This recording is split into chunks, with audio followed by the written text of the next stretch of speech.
Welcome to LOA Today. Walt Thiessen and Alyx King here. Today is Wednesday, April the 3rd, 2019. It's 8 a.m. in New York. It's 5 a.m. in Los Angeles. It is, let's see, what time is it? 1 p.m. in London. Sydney, Australia is around midnight. Wherever you are in the world, thank you for joining us for another episode of LOA Today, your daily dose of happy. And I'm just happy we're on the air.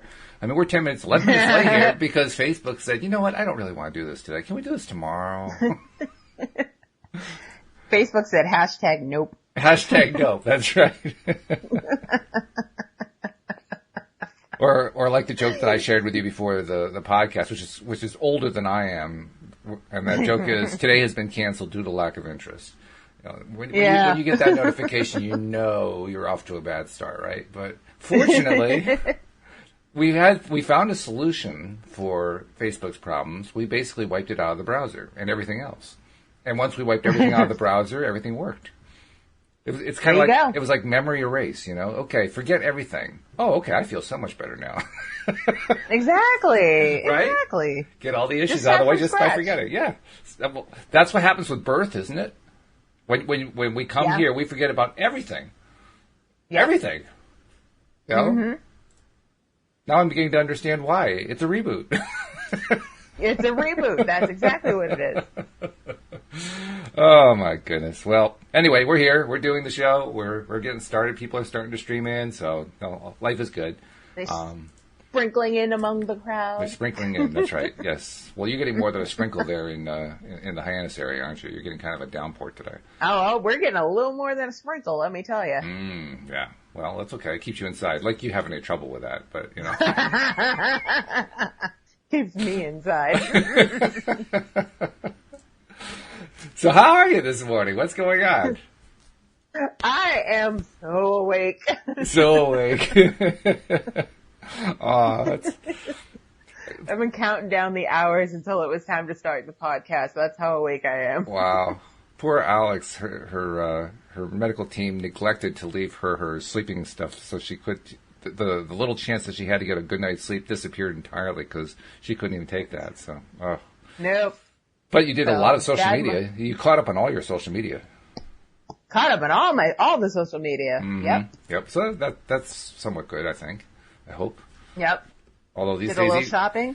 These days, you never. I mean, we were talking before about how there's always something to complain about, and always.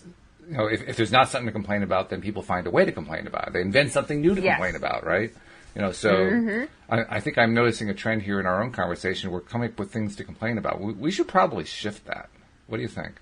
Yes, let's to make it positive. So let's start again. Welcome to LOA Today. Right, you start the day over, right? If it doesn't go right the first time, you just start all over. Give it a reboot. That's Give it right. a reboot.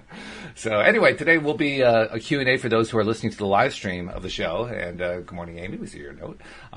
So feel free to chime in with any questions you want us to address. But meantime, we'll just kind of do our usual little chatting routine about whatever topics come to our mind.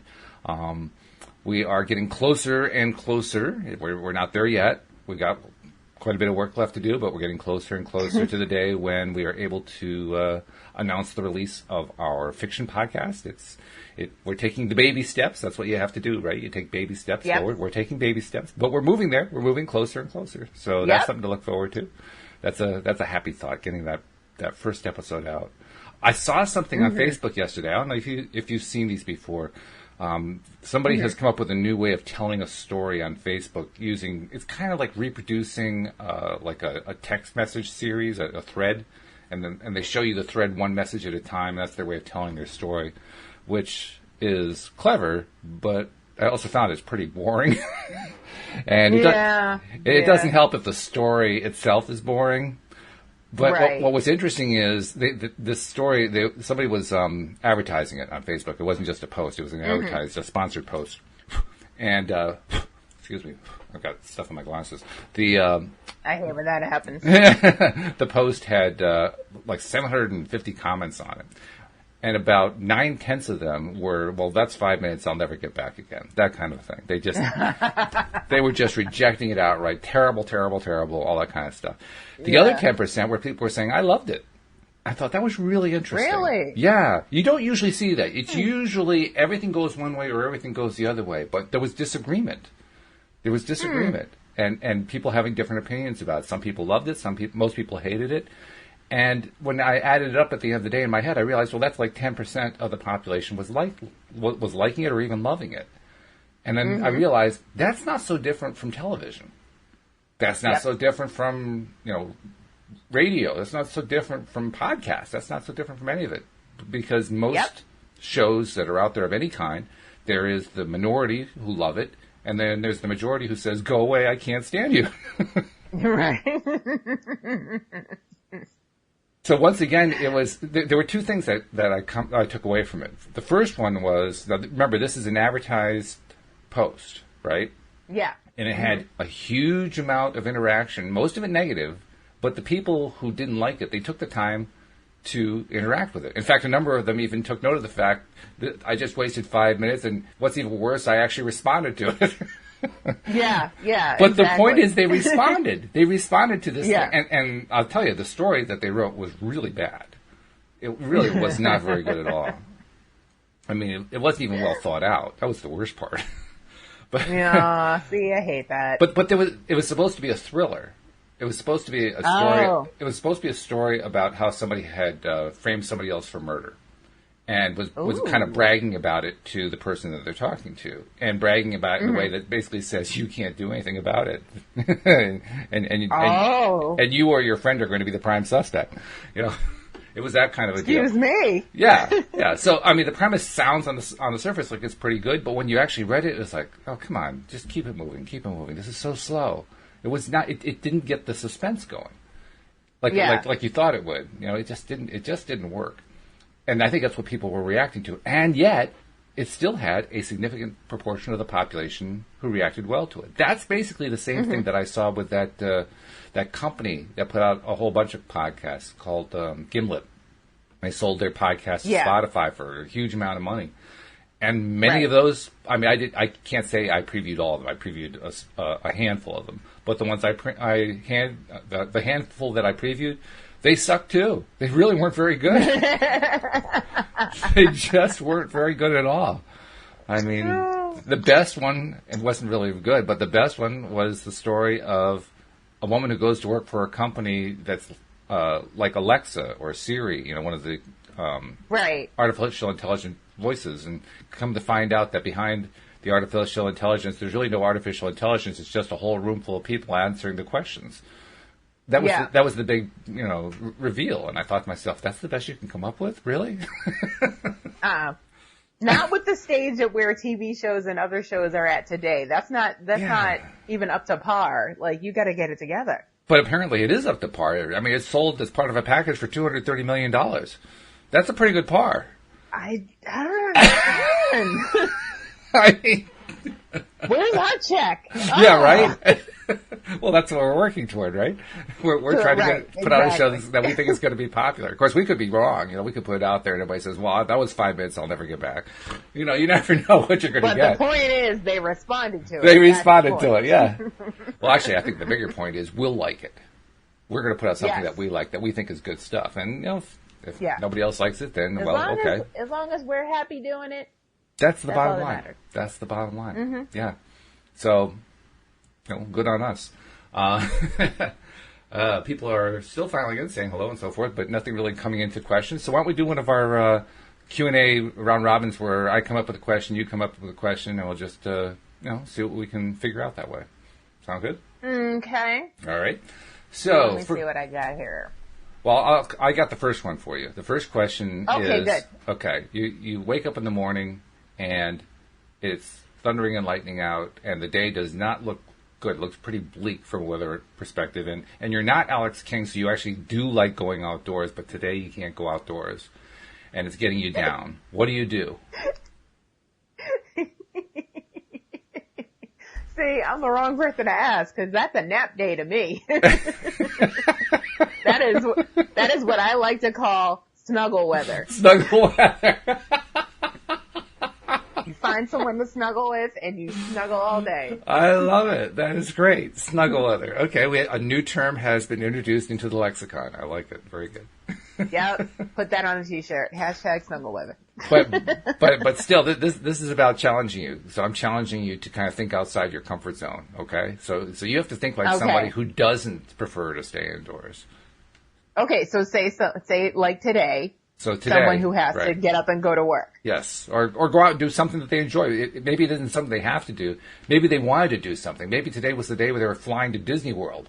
Maybe today was the day they were going to go, up to the north and do some skiing. Well, there's not much snow left up there, but maybe go someplace where there's some skiing.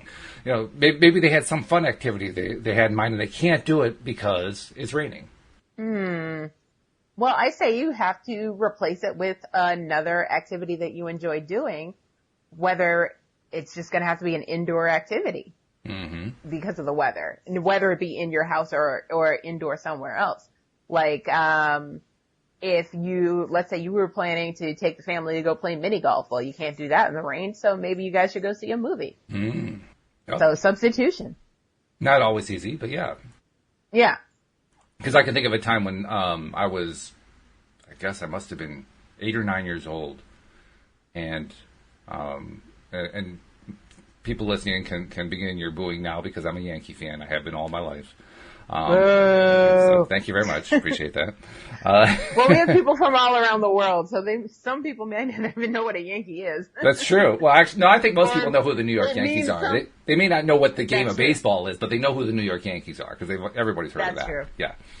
Yeah. But anyway, I was 8 or 9 years old, and I was going to my first Yankee game. Actually, I think it was the second one. My second Yankee game. And we drove. It was a 165-mile trip by car. Drove the trip, got to Yankee Stadium, got into our seats, and it started to rain. No. And it kept raining. And the game got rained out. Aww. And I was the most disappointed little 8 or 9-year-old you can imagine. And yeah. My father and my grandfather were with me, and they were both trying so hard to cheer me up, and I was inconsolable. Because I'd been looking forward to this sporting event for weeks, literally for weeks. Yeah. Now, most of us, when we get to adulthood, we can handle it a little bit better than an 8 or 9-year-old can. But nevertheless, well, except for Alyx. I don't do well with change. You don't do well with change. Okay, yeah, that's fair. But what can you tell to somebody? What can you suggest to somebody to help them cheer up? Buck up, Buttercup.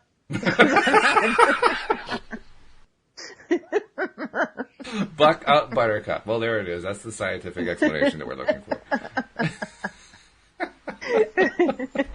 And that's the technical term. The technical term, right? Buck up, Buttercup.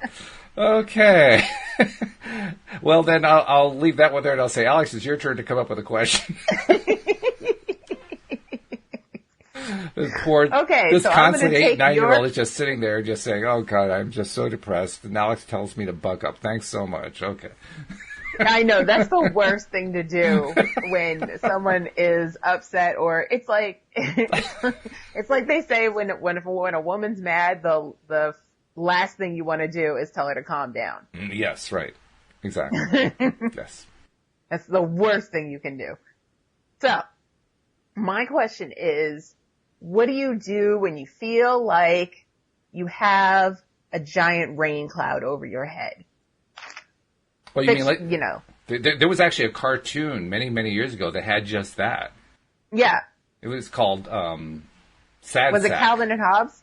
Well, no, that also had the same idea in there, but it preceded Calvin and Hobbes. It was called Sad Sack. And this guy literally walked around with a cloud over his head with little raindrops coming out of it.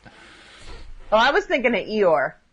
Well, Eeyore, okay, yeah, yeah, very depressed. So how do you cheer yourself up and get rid of the negativity that's surrounding you? That's where I have my list. I have a list of well, it currently has 16 items on it, but that's actually an undercount because one of the items on the list is the collection of processes that you can perform that are in the back of the book Asking It is Giving, which is itself a list of 22. So 22 plus 16, that's 38, and plus there's some that aren't on there. So I just go to my list. You're doing quick math. Oh, I'm pretty good at math. I'm very quick. Yeah, I've been able to do that all my life. I would have needed a calculator and a pen. I would have been here for about 20 minutes. You and my wife. Well, actually, what she really does? She comes to me and says, "Well, what's 16 plus 22?" And I'll tell her 38. Oh, thank you. Exactly. I'll be like, hold on, let me get the calculator app on my phone. Give me a minute. No, you can't stand on the computer. Okay, my cat decided he's going to walk across the keyboard. No, I mean, that's what I do. I go to my list and find something on that list. This is a list of things that in the past I've been able to successfully use to help myself pick myself up, to get into a better feeling place. And I can, without even looking at it, I can tell you what my top 2 items are. They're go out for a walk and listen to some music that I like. I have a positive music list on my phone. Listening to music is always a good thing. Yeah. Especially if you have a good playlist. I have a cheer up playlist. Yeah. Yeah, I have a playlist for every situation. I'm sure you do. You have playlists for playlists that need playlists. I mean, you probably have playlists that just kind of serve other playlists. I don't actually get listened to. I get played by playlists. I have a playlist for when you don't want to listen to any other playlist. I love it. That's great. Called the Eclectic Album. Good. That's good. Good name. I like that. But yeah, music is, I mean, I think part of it is because I am very attuned to sound. Audio is my strongest sense. Sound is my strongest sense. But, oh boy, all I have to do is just listen to music and it just completely transports me, no matter where I'm feeling, no matter how depressed I am. I won't say that if I'm depressed it'll make me happy. What it will do, though, is it'll raise me on the scale. And that's what I'm looking for anyway. Right? Yeah, as long as you're a couple steps up on the scale. Then you're better. That's feeling better. Yeah. Yeah. Which reminds me of something. So what's the name of your list? The positive music list. That's what I call it. Well, not your music list, the list that you use to it's my buck yourself up. It's my feel good processes list. Feel good processes list. Yeah. That's a long hashtag. Well, you can shorten it. It's okay. Feel good list. People are saying, hashtag, what's she doing? Alyx actually comes up with my hashtags for the shows, which is really, really helpful, and I appreciate that. But that's what she's doing. She's coming up with the hashtags. Every little bit helps. It certainly does. Shelley actually shared a couple of 3 ideas about what she does. She says, go thrifting for things to sell. When in doubt, go thrifting. That's definitely right up her alley. Because she's a person who buys and sells. Retail therapy every time. Yeah. She also says, get grateful and do some little thing that feels good. Absolutely. Yeah. Mm-hmm. And she said, I just watched a video on quantum jumping. Fascinating. You should all check it out. Quantum jumping. Okay. What is quantum jumping, Shelley? I mean, I guess quantum jumping kind of sounds like quantum leaping. So I imagine that's what I assumed. It's kind of in the same ballpark, I would think. But you're right. I haven't heard that particular phrase either. So maybe it's a little bit different. I don't know. I mean, because I love that show. The show Quantum Leap? Yeah, I did. Mm-hmm. Yeah, it was classic. Mm-hmm. I like the concept of quantum leaping. What situation is he getting into today? Not so much the way they portrayed it there, but just the way it's often portrayed by coaches and so forth, the concept of quantum leaping. Because a quantum leap is a way to make a major shift, a major change in who you are, how you look at the world, and what kinds of results you get when you try to put your stuff out there. You try to put your manifestation requests out there. When you can do that kind of big quantum leap, you get big results. But there's also a whole lot of growth that gets involved in that. So, it's kind of a two-edged sword, on the one hand, on the other hand. But, quantum leaping it's a cool concept. It's kind of a daring thing. It's like a truth or dare kind of thing. I dare you. Go on. Try it. Go ahead. Try it. I dare you. Do it. I dare you. Oh, man.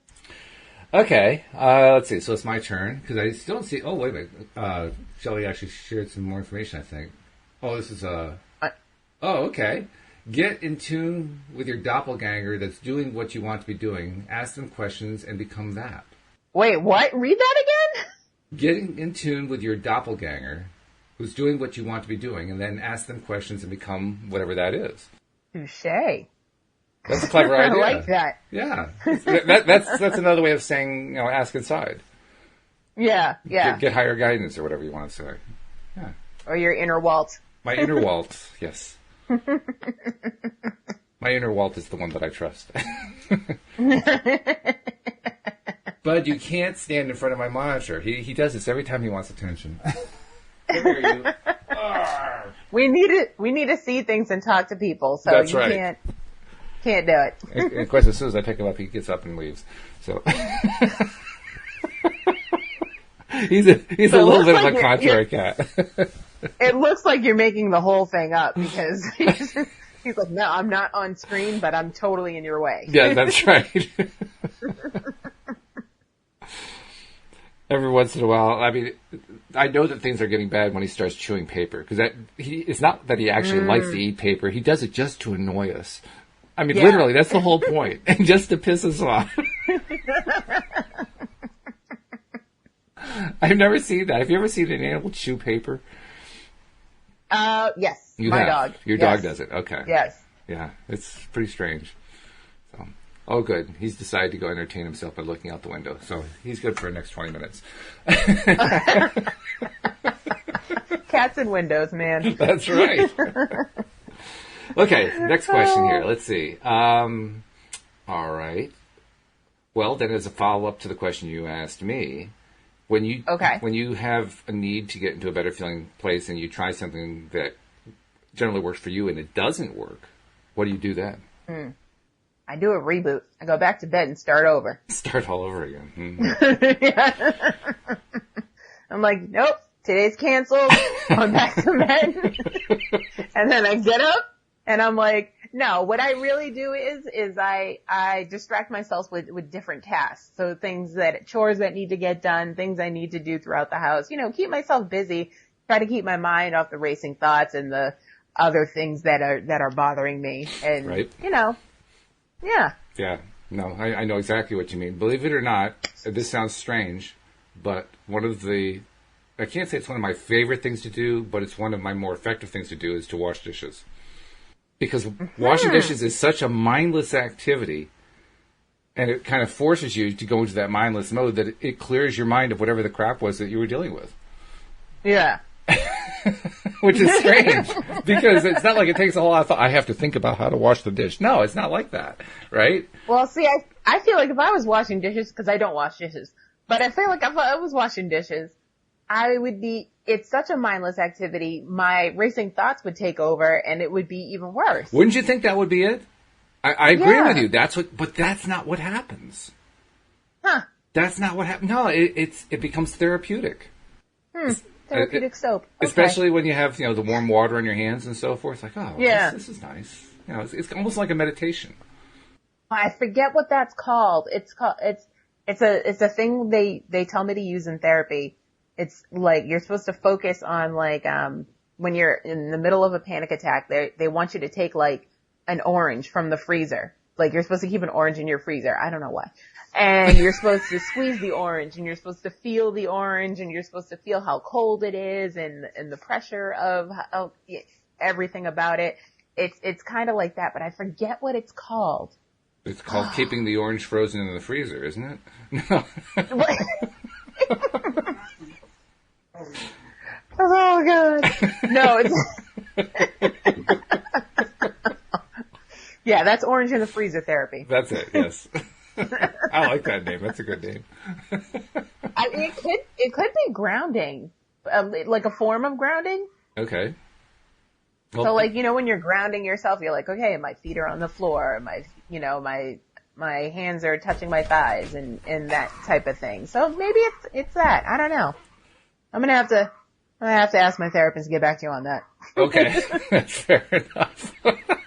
Like, what's that orange thing you told me to do? The orange thing, right, yes. Oh, God. All right. Well, the orange thing aside, what I would recommend is you might want to try doing some dishes. Maybe it'll help you go to sleep at night. All right, so it's a meditative practice, Plus, you'll shock the hell out of your mom. She won't know what to do. Yeah, I know. She won't. She'll be like, I'm sorry, what happened here? Like, who came over? Because their dishes are washed. Who are you and what have you done with my daughter? Oh, she does that when I do spring cleaning. Because when I do spring cleaning, my OCD takes over and I like super organize everything. Well, then there are benefits to OCD. There are benefits to everything. Oh yeah. Oh yeah. There's a positive and a negative to everything. It's all in how you look at it. Maggie replied to Shelley, who had posted a YouTube video link that I can't go look at right now. She says, perhaps Alyx and Walter referring to mindfulness or insight meditation. Okay, I'll buy that. Seems legit. I mean, it's okay with me. Yeah. I always thought of mindfulness as just, staying present. But maybe that's part of what this whole dishwashing meditation is. It's just staying present. Yeah, well, it's focusing on, it's being mindful of what's in your hands. Mm-hmm. So the orange therapy or the soap therapy and yeah, so yeah, mindfulness. Yeah, okay, I like it. That's what I'm going with. The other thing about this, I can't believe I'm talking about washing dishes. The other thing about dishwashing is that I find it's a great way to release feeling pissed off about something. Really? Yeah. Yeah, so if something's really bugging me, some situation, in an exchange I had with a human or something like that, and I go washing dishes, it's like I'll be scrubbing them off the dish. Okay. Going down the drain with you, goodbye, turn on the disposal. I mean... So it's like writing an email and then deleting it? Yeah, it's kind of like that. Yeah. Yeah. Mm-hmm. But without the computer, yeah. Yeah. It's the offline version. Yeah. And you now have clean dishes. So and you have clean dishes. It's a win-win. Works, yeah. It is a win-win. So, whose question was that? I forget. I don't remember. I don't think I know either. I think actually we're up to your question. I think you have a question coming up next. So okay, let me see. See what you got. I already talked about negativity. Maybe we should go the other direction. What do you do about positivity? I mean, bask in it. What do you... Hey, it's a legitimate question. There are a lot of people who don't know what to do with positivity. Seriously. Okay, then let's talk about it. What do you do when everything's going your way? Celebrate. And that's the point. That's not, Steve Rowley and I talk about that a lot. How we don't celebrate enough. Mm-hmm. And if we did celebrate more good things would come our way. Yeah, that's true. And you have to kind of make a big deal about stuff, Mm-hmm. It's like, I just got the groceries. Woohoo! Yeah, all right. You have to turn it into a win. You have to, because otherwise, there are all these little things that happen that are really cool, and we miss most of them because we just get, okay, I got the groceries done, great. We lost all the emotional power of that. Yeah, that's sad. I just had a phone call from my friend in Japan. You talked about how your friend and you talked overnight, right? Well, that was an important thing. Did you celebrate it? Yeah. No, I didn't. That's my point. We miss these opportunities to celebrate. Yeah. So it's actually important to pay attention to the good things that happen. Because when we celebrate them, well, we do a couple things. First, we continue to focus on them, and we know what the importance of that is. And secondly, we build the momentum of them by focusing on them. I think we forget to do it with the things that we do so often. Oh, yeah. Yeah. Like you said, when I was talking to my friend in Japan, like I do that at least 3 or 4 times a week.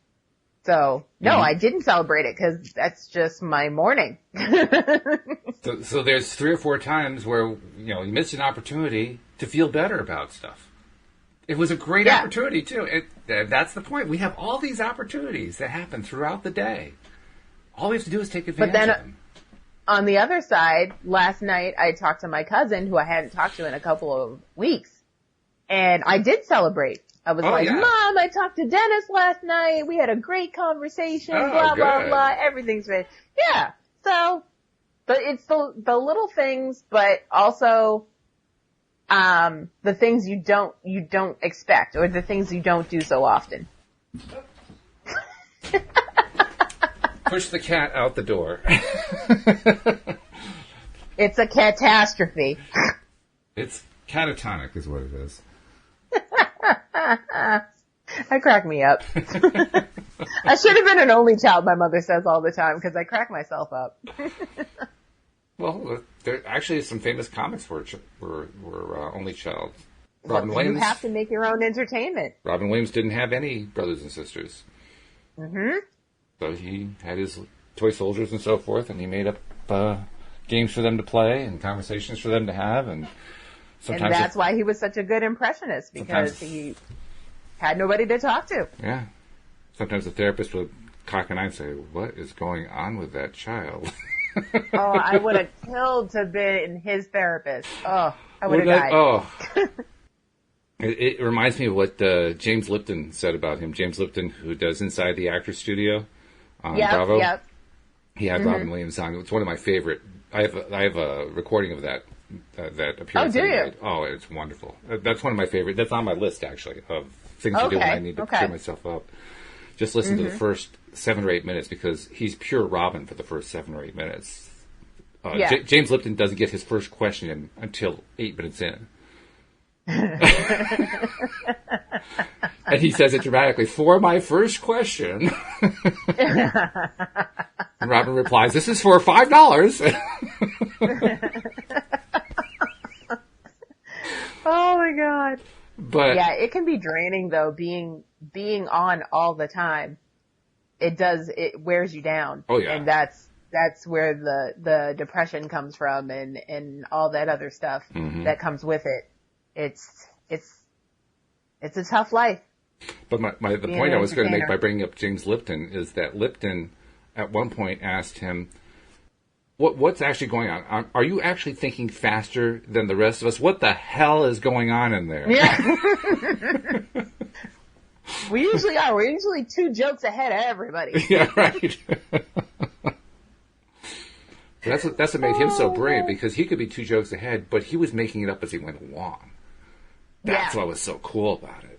You know? And all he had to do was hear you say one thing, it would cue an idea, and he turned it into this long spiel. Like, oh, that was brilliant. Just brilliant. Yeah. In fact, I'm remembering now when Lipton asked him that question and got a laugh at it, Robin turned into a professor saying, when we look at the history of humor, and he stands up like he's pointing at a chart. Here we see the Neanderthal. He's working with a Cro-Magnon, and the joke is, how many Cro-Magnon does it take to light a fire? And the answer is none. They don't have it yet. You just go.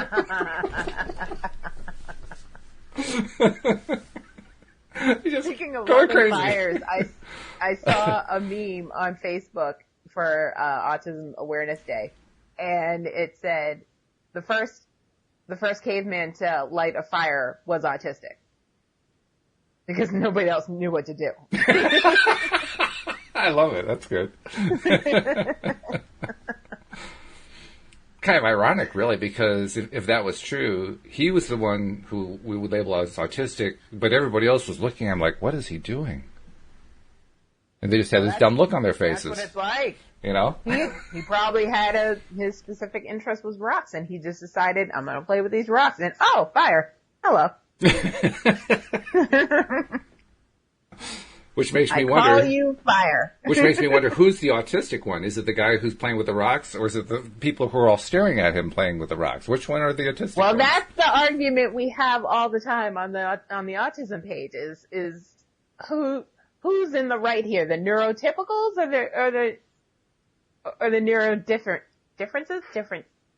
I forget what the word is. But yeah. But yeah, so it's like, who's really the normal ones? Mm-hmm. And I use that in quotation marks. Mm-hmm. Yeah. Well, Joel often talks about how his ADHD works to his advantage. You know, and he loves being ADHD. He thinks it's the best thing in the world. Mm-hmm. You know, best thing since sliced bread, really, just because it gives him the ability to focus on what he wants to and to not have to focus on what he doesn't want to. Mm-hmm. Mm-hmm. And he's right. That is a tremendous ability. That's a superpower, really, right there. Yep. So that leads... talk about queuing ideas. That leads to my next question. What are your favorite superpowers for you to have? Wait, okay. Do you mean like the ones that I possess or that I wish I had? Yes. It's free form. You can answer it any way you want to. Ooh, you just opened Pandora's box. Okay, Well, that's the whole point of Let's this, see. to get the conversation going. superpowers okay, let's do wish I had first. So Okay. superpowers I wish I had.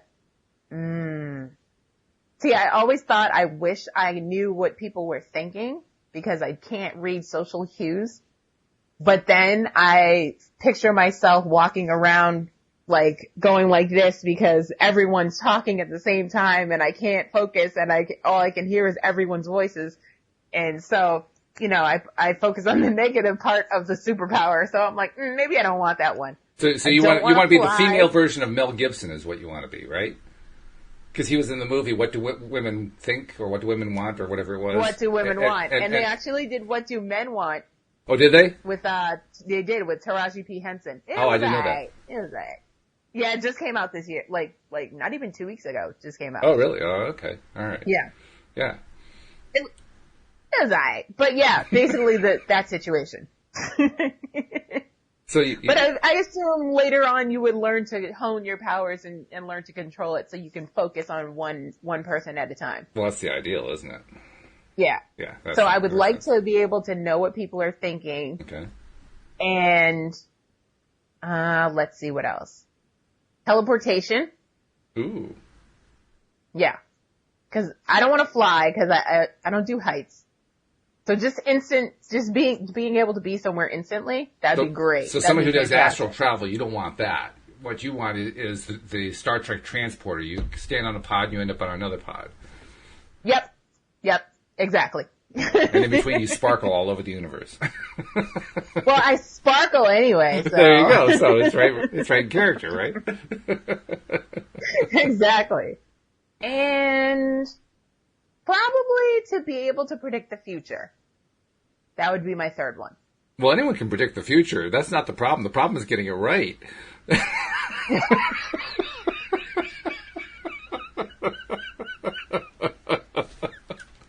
Oh my god. Lots of people predict the future. They're just wrong most of the time. I mean, you got psychics who predict the Okay. future. You got stock market watchers who predict the future. You got business analysts who predict the Yeah. future. I mean, you got all these people predicting the future, and they're usually wrong. I mean, for most of these people who Okay. predict the future, you could take what they say and invest in the opposite side and become a millionaire. I mean, that's the way a lot of this stuff works. That's true. That's true. That's why the few who actually get it right make millions of dollars with selling their newsletters. So here's what I'm predicting. You'll get it right 68% of the time. I don't know. Nostradamus got it right. Most of the time. I'm not really sure what he actually predicted, to be honest. I mean, I know I've read his stuff, but after I read it, I say to myself, what does that actually mean? What is he actually saying there? You know who gets it right a lot of the time? Who's that? The writers on The Simpsons. Well, that's easy. They already know what's going to come up next. That's the whole point. but I If mean, you're the like, scriptwriter, you already know what's coming up. No, the stuff that they predicted, like they predicted Trump winning the presidency like 12 years ago. Oh, I see. Yeah, that type of stuff. Do you think that they actually wanted to predict that?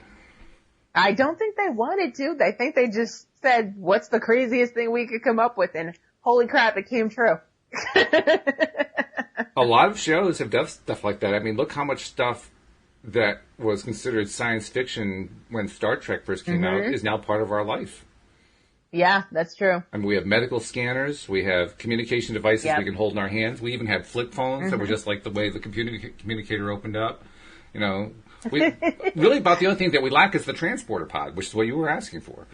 Other than that, That's all I'm saying. that plus, ships that fly at faster than the speed of light. But besides those two things, we got the rest of it. Well, who says we don't have those and just nobody told us yet?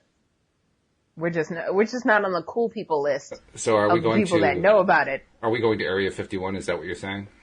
Or did Area 51 come to us? Let that marinate. Okay. This is how conspiracy theories are created, folks. Mm-hmm. They are created by doing tremendous amounts of invested research. I feel like something did happen at Area 51, and now we just spent this whole entire time reverse engineering what landed, and we've already figured it out. We're just not on the cool people list. So you're an advocate of the theory that we live in the Matrix? To a point. Because I do feel like they made that movie so that we wouldn't believe that we were in the Matrix. I thought it was the other way around. You know what I mean? Like, oh, it's a movie, so it's gotta be science fiction. You know what I mean? Like, yeah, but look how many people look how many fans of the movie have come to the conclusion that we do live in the Matrix because they saw the movie. Yeah. Mm-hmm. So if that was their intention... They got the opposite effect. Yeah. It kind of backfired. Yeah, a little bit. but do you? I guess you don't really totally buy into the idea that we live in the Matrix. No. Okay. I don't believe I'm really in a pod somewhere. And this is just a shell.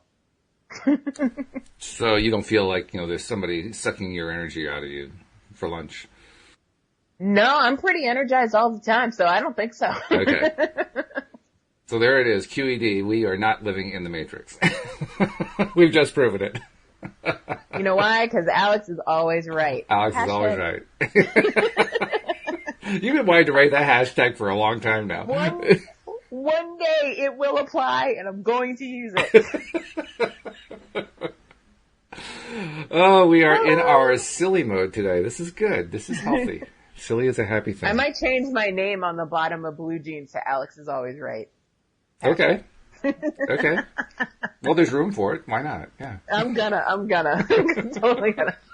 I might change my Instagram name too while I'm at it. I love it. So have we covered all your desired superpowers? Those are my desired ones. Now, the superpowers that I possess are manifesting. Yeah. Is obviously one of them because I'm obviously good at it because everything works out for me one way or another. Mm-hmm. Let's see, what else am I good at? Well, focusing. I mean, if you're good at manifesting, you're good at focusing. I'm not good at focusing though. I think my subconscious is though, because it stays focused on dumb things. I mean, cause if you're manifesting what you want, you're focusing. You can't really manifest it without the focusing. You have to. Well, I feel like I have a third brain that's doing the work for me. Like there's my conscious, my subconscious, and then something else. I don't know what to call it, but it's doing all the manifesting. Well, maybe it's your inner Alyx. Oh. I mean, that could be it. Yeah. It could be. Yeah. So manifesting is something I'm good at. Taking lemons and making lemonade is something I'm good at. Yes, you certainly are. Mm-hmm. I second that one. I will vote for you on LinkedIn for that particular skill. I have never been on LinkedIn, nor will I ever be. I have been on LinkedIn, and I can tell you it's just as boring as you imagine that it is. It is boring and so annoying. I was like, no, I don't want to come to your seminar about about your pyramid scheme. I really don't. No, I don't want to make $200,000 in a week. How do I become my own boss? I'll tell you. This is actually a good message for internet marketers who think that they found the next cool way to make $1 million. Pay attention to Alyx and rethink. Because Alyx is always right. Alyx is always right. That's right. Wait. That's it. I'm putting the hashtag. There it is. It finally made it. Hooray! Shelley added, the pod is your soul and the body is your shell. Wait, what? The pod is your soul and the body is your... Okay, I can ride with that. I can ride with that. Okay. All right, so what other superpowers do you have? My third one would be... Well, actually, with those first two, you can do anything. So that really is all any superpower person needs. I know. I am pretty great. Other than being able to transport oneself on demand, which is a cool one. I like that one. See, that's what I'm saying. There'd be no need for traffic. I mean, life would be so much simpler. Alyx would never have to go outside. We basically are doing it right now with video chatting. So kind of, yeah. In a way, I'm technically in your office right now. This is true. Yeah. And you're in my bedroom. Yep. Yeah. Because I'm asking myself, what superpowers would I want? And I think I already have them, like you were saying. I think it's about being able to manifest, being able to focus. Those are the two big ones. One of the ones that I've most recently learned, recent being in the last 5 to 10 years, is that I have control over my emotional response to any situation. That was a big one. That was a breakthrough for me. I'm trying to think of a situation. Yeah, I do. We all do. Yeah. Yeah. The hard part is remembering and realizing it, recognizing it. Yeah. Noticing that it's true. Yeah. Because, I mean, for the longest time, for years, I really thought that my response to any situation, emotionally speaking, was dependent on the person who was giving me the lead or was, the situation was dictating to me how I was going to feel. I didn't realize that I actually controlled my response. I thought maybe, every once in a while, maybe I might get something that I wanted in terms of a response, but usually it was outside my control. And then one day, after reading some Abraham Hicks, I tried applying the idea. And to my amazement, I was able to choose a different response from what the scenario I was dealing with would normally tell me to engage in. It's like, whoa. And from that day to this, I've been doing podcasts trying to learn how to stretch that skill.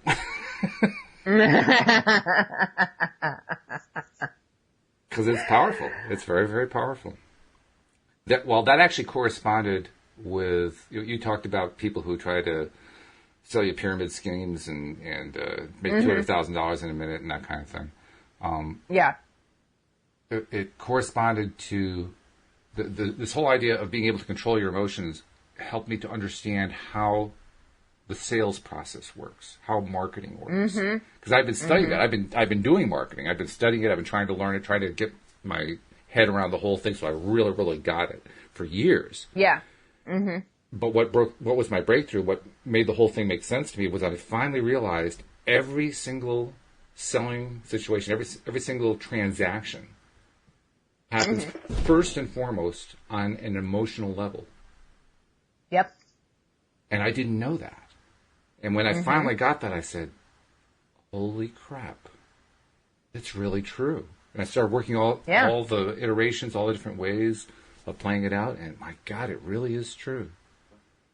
And then I started to sell it to my clients, and they weren't having it because they didn't believe it any more than I did. Well, if you take, for example, there's a commercial that just came out about, I think it's a Subaru commercial, and it's talking about the safety, how safe their newest car is. And they're like, when you're worried about your irresponsible teenager texting and driving, and they have all these features that keep you focused on the road. So yeah, emotionally you're like, oh yeah, my teenager just started driving and I'm very nervous about it. So they get you. And then they're like, yep, I need a Subaru. And I need all those features because my kid is going to crash this car. Exactly. Yeah, that's precisely how it really works. The example I like to give, I use this a lot with my clients when I was trying to encourage them to buy my marketing services, which, interestingly enough, they wouldn't do. I think it was because I didn't really believe in my marketing services enough. But anyway, I would tell them the story, which was a story I'd heard. I hadn't made it up. Guy goes into a car dealership because he needs to get a new car for his family. And he goes in, and in the showroom, there are two cars on display there. One is an SUV, very practical. It's got all the right, features and so forth that a family would want. And the second one is a red convertible sports car. Oh, the ultimate dilemma. That's a tough dilemma for him. He's looking at that sports car and he's just imagining himself flying down the road and the wind in his hair and all that kind of thing. Top down, beautiful summer day. And then he looks at the SUV, so boring. And thinks about the sports car.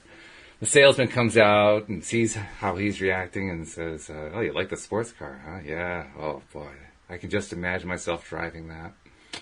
They have a long conversation, and the guy ends up buying the SUV. Yeah. And when I tell that story to my clients, I'd say, do you know why he bought the SUV? And their answer was invariably, well, he had to buy it for his family. I mean, he had to go practical. He had to do the practical thing. He reasoned it out, and he logically came to the conclusion the SUV was going to be much more practical for his family than the sports car was. I said, yes, that's what most people would say, but you're absolutely wrong. He bought the SUV. Really? He bought the SUV because he loved his family more than he loved the sports car. It was love, not practicality, that led him to buy the SUV. Yep, that's a hashtag. That's a hashtag. I love it. But isn't it true? When you really look deeply at every single situation where you buy a stick of gum, anything, it's always emotion that drives it first and foremost. And then the rest of the time is spent rationalizing it. Yeah. On some level, I emotionally want this thing. Now I got to convince myself that it's okay. Yes, I have buyer's remorse all the time when I buy something. It could be $10 socks, and I'm like, did I really need to pay $10 for socks? Could I got them cheaper somewhere else? Should I take them back and see if they're cheaper somewhere else? And then I'm like, that involves going outside. forget it. I just spent $10 on socks. Let it be right with my soul. You mentioned that I'm good at math. I've actually gotten to a point at times where I was asking myself, okay, like I want to go get some gas, but I could have gotten the gas 10 cents cheaper if I'd driven 5 miles to do it. Yes. So if I got it 10 cents cheaper and I put 10 gallons in my tank, that would have saved me $1. But the time that it would have taken me to go from here to there and back again would have been at least a half an hour at $100 an hour that I think I'm worth. That would cost me $50. So I would have spent $50 in order to save $1. I would go through that kind of calculation. Well, not only that, but the amount of gas that you're using to go to the further gas station. That has to be calculated in, right? Yeah. So all these ways that I'm trying to justify to myself not going to the gas station to save myself $1, Whoa. I don't know, $1 is a lot for gas. I would definitely go further. If it was like 20 cents, I'd be like, okay, but a whole $1? Yeah, I'm going. Oh, I figured out my third superpower. Oh, what's that? The ability to make people laugh. Oh, I agree with that. That is a superpower. And it's a wonderful one. And you have it in spades. It is. Which is good. Thank you. Yeah. I try. Yeah. Well, that's why we get the big bucks doing this show. Yeah. Not just doing this out of the good kindness of my own heart. People. That's right. Exactly. This is where we need to have a little sign that shows up on the video saying, sarcasm, sarcasm, sarcasm. Especially for people like me. I don't get sarcasm unless I'm the one doing the sarcasm. That's right. Social cues. Social cues needed. They are important. They really are. Yeah. That and understanding who the joke is on. Yeah. Right? Because if the joke is on someone, this is the rule I follow. I don't know if you follow this rule, but this is the rule I follow. If the joke is on someone and that person isn't laughing, then my rule is that the joke wasn't funny. They have to be laughing. They might just not have got it right away. They might not have got it, or they might have gotten offended. True. So, yeah. But if they're laughing, then it's funny. Okay. My rule is you never make fun of something that someone can't help. That's a good rule. I like that. So if they're like, if it's something to do with the way they're born, you don't touch that. Unless, there's an exception for me. The exception is if they make reference to it themselves. Well, then you can laugh along with them. Exactly. But you can't make the joke. Well, you can piggyback on their joke too. I don't know. No? Okay. I don't know if I would touch it. I don't know if I would. The ethics of joke telling. Because sometimes people make jokes about themselves, because they have low self-esteem. So you piggybacking on that is gonna, later on they're gonna be thinking. You have to read the situation. You have to kind of evaluate where that person's coming from. Exactly. Yeah. Exactly. Yeah, Like, you're right. do they really not care if I say anything, or is this really going to hurt their feelings later when they think about this? As usual, context is everything. Mm-hmm. Yep, Yes. it really is. Yes. So.